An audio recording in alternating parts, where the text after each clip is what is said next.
एक गांव में दो परिवार रहते थे। एक तरफ था अमीर परिवार जिसके पास बड़ी पक्की कोठी थी, और दूसरी तरफ था गरीब परिवार जिनका घर आधा टूटा हुआ था, जिसकी छत भी जगह जगह से टपकती थी। बारिश का मौसम शुरू हुआ और इसी के साथ उनकी जिंदगी का असली इम्तिहान भी। अरे देखो, बारिश शुरू हो गई। कितना सुहाना मौसम है ना। हाँ भाभी, आज तो चाय पकौड़े बनेंगे। बारिश में खाने का अलग ही मजा है। हाँ, अभी बना कर लाती हूँ। मम्मी, मैं बारिश में खेलूं? नहीं बेटा, तुम्हें बारिश में नहीं नहाना है। लेकिन क्यों मम्मी, ये तो कितनी अच्छी बारिश है। बेटा, ये मौसम की पहली तेज बारिश है। बाहर मत जाओ, वरना तुरंत सर्दी लग जाएगी और तुम बीमार पड़ जाओगे। इस मौसम में अमीरों को भी अपना ख्याल रखना पड़ता है। उनकी मजबूत कोठी में बारिश की आवाजें सिर्फ एक सुरीली संगीत की तरह थीं, जो आंतरिक सुकून को बढ़ा रही थी। और उसी वक्त उस कोठी से कुछ ही फासले पर गरीब परिवार की छत का इम्तिहान शुरू हो चुका था। ये तो मुसीबत हो गई। बाहर बारिश तेज हो गई है और बाहर चूल्हा जल नहीं पाएगा। आज अंदर धुआं करके ही खाना बनाना पड़ेगा। हाय रब, अंदर चूल्हा जलाया तो ये छोटा सा कमरा धुएं से भर जाएगा और बच्चों का सांस लेना मुश्किल हो जाएगा। मगर भूखे तो नहीं मर सकते। किरण ने अंदर एक कोने में लकड़ियों का चूल्हा जलाया। धुआं तुरंत छोटे से कमरे में फैल गया। मम्मी, मेरी आंखों में धुआं जा रहा है, बहुत जलन हो रही है। बस बेटा, 2 मिनट की बात है। रोटी बन जाए तो आराम से सो जाना। इस बारिश में गुजारा करना ही पड़ेगा। जब रोटी पक रही थी तो छत से पानी और टपकने लगा। मम्मी, अब तो पानी भी खाने में गिर रहा है। हर जगह पानी ही पानी हो गया। कहाँ सोएंगे हम? अगले दिन बारिश फिर तेज हो गई। यह पहली बारिश नहीं थी, इसलिए अमीर परिवार के बच्चे अब खुलकर खेल सकते थे। मम्मी, अब तो पहली बारिश नहीं है। क्या अब मैं छत पर जाकर बारिश में खेल सकता हूँ? जल्दी बताएं। हाँ बेटा, अब जा सकते हो, मगर ज्यादा देर नहीं नहाना। और ध्यान रखना, फिसलना नहीं। जाओ, खूब मस्ती करो। वाह, शुक्रिया मम्मी। आरव तुरंत कोठी की मजबूत छत पर दौड़ गया। सोनल, देखो जरा आरव को, कैसे मछली की तरह तड़प रहा है बारिश में।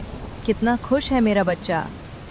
हाँ भाभी, बचपन में बारिश में नहाने का अपना ही मजा है।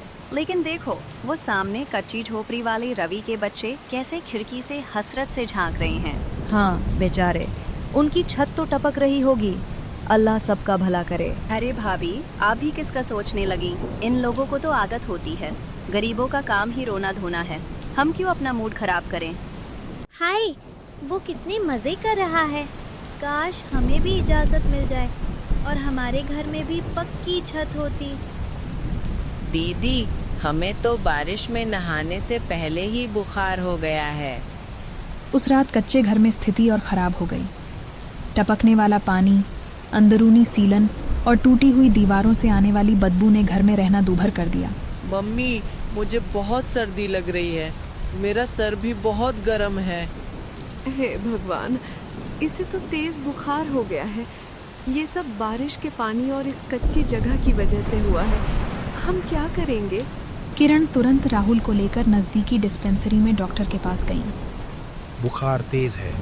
बच्चों को तुरंत साफ और सूखी जगह पर रखें। अगर ऐसा नहीं किया तो इन्फेक्शन फैल सकता है और हालत बिगड़ सकती है। लापरवाही न करें। ये अल्फाज किरण के दिल में तीर की तरह लगे। वह जानती थी कि उसके घर में साफ और सूखी जगह नाम की कोई चीज नहीं थी। इधर अमीर कोठी में राधा ने अपनी बालकनी से देखा कि रवि की पत्नी किरण डॉक्टर के पास से राहुल को लेकर आ रही हैं। मम्मी जी, राहुल को तेज बुखार हो गया है। यकीनन ये सब उस कच्चे और गीले मकान की वजह से है। हमें उनकी मदद करनी चाहिए। हमें क्या हम गांव के हर गरीब की मदद करेंगे? ये उनकी समस्या है। मम्मी, हम उनकी मदद क्यों नहीं करते? हमारे पास इतना बड़ा घर है और उनके पास तो सोने की भी जगह नहीं। हम इन्हें अपने घर बुला लेते हैं। आरव की बात ने एक लम्हे के लिए सबको खामोश कर दिया। मासूमियत में बड़ी सच्चाई होती है। राधा ने उसी लम्हे एक बड़ा फैसला कर लिया। राधा खुद किरण के कच्चे मकान पर गई और अंदर का हाल देखकर उनकी आंखों में पानी आ गया। किरण दीदी, मेरी बात सुने। आप लोग बच्चों को लेकर हमारे घर आ जाएं। यहाँ उनको सूखी जगह मिलेगी और राहुल जल्दी ठीक हो जाएगा।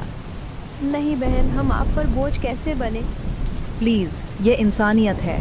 बच्चों को यहाँ भेज दें। बच्चे राधा के घर आ गए। सोनल अब भी नाखुश थी, लेकिन तकदीर ने उसे बदलने का फैसला कर लिया था। एक दिन चक्कर खाकर गिरने के बाद रिया ने उनकी मदद की। रिया बेटा, तुमने मेरी मदद की। मैंने तुम्हारे बारे में कितना बुरा सोचा, और तुमने। आंटी कोई बात नहीं, हम सब इंसान हैं। मुझे अपनी माँ की बात याद थी कि दिल से बड़ा कोई घर नहीं होता।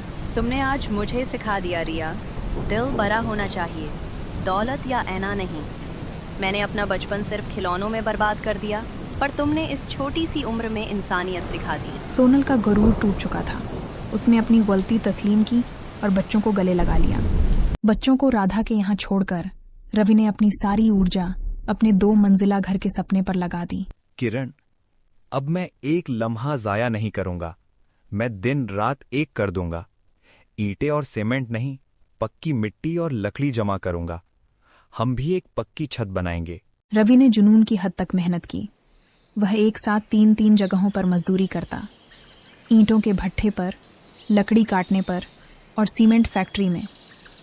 उसकी यह मेहनत देखकर राधा ने भी खामोशी से, किसी को बताए बिना, रवि को कुछ माली मदद पहुंचा दी। इन दोनों की कोशिशें और रवि की खून पसीने की कमाई रंग लाई। 6 महीने बाद रवि की खून पसीने की कमाई और राधा की खामोश मदद से उनका मजबूत 2 मंजिला घर गांव के बीच खड़ा था। रवि, क्या ये सच है? क्या हमारा अपना मजबूत मिट्टी का 2 मंजिला घर बन गया? अब इसकी छत नहीं टपकेगी। हाँ किरण, मैंने वादा किया था। ये सिर्फ घर नहीं, ये हमारी मेहनत की मजबूत नींव है। अब मिट्टी का बना हुआ ये मजबूत घर भी बारिश का मुकाबला करेगा। रिया और राहुल अपने नए घर को हैरत से देख रहे थे। इसी समय राधिका, सोनल और आरव उनके नए घर को देखने आते हैं। रवि, किरण, ईश्वर आप लोगों को हमेशा खुश रखे। आपने मिट्टी से कितना शानदार और टिकाऊ 2 मंजिला घर बना लिया। ये गांव के हिसाब से बहुत मजबूत है। वाकई ये बहुत शानदार है। मिट्टी के घर में भी कितनी खूबसूरती हो सकती है। राधा बहन, आपका एहसान मैं कभी नहीं भूलूंगा। अगर आपने बच्चों को पनाह न दी होती तो शायद ये ख्वाब कभी पूरा ना होता। एक बार फिर वही मूसलाधार बारिश शुरू हो चुकी थी, लेकिन इस बार रवि के घर में कोई खौफ नहीं था, सिर्फ खुशी। पापा, बारिश बारिश आ गई। मुझे बारिश में नहाना है, बाहर नहीं, अपनी पक्की मिट्टी की छत पर। रवि और किरण ने एक दूसरे को देखा और खुलकर मुस्कुरा दी। उनके बच्चों का ख्वाब पूरा हो चुका था। जाओ बेटा, खूब नहाओ, हमें अब कोई डर नहीं। रिया और राहुल छत पर खुशी से नाचने लगते हैं।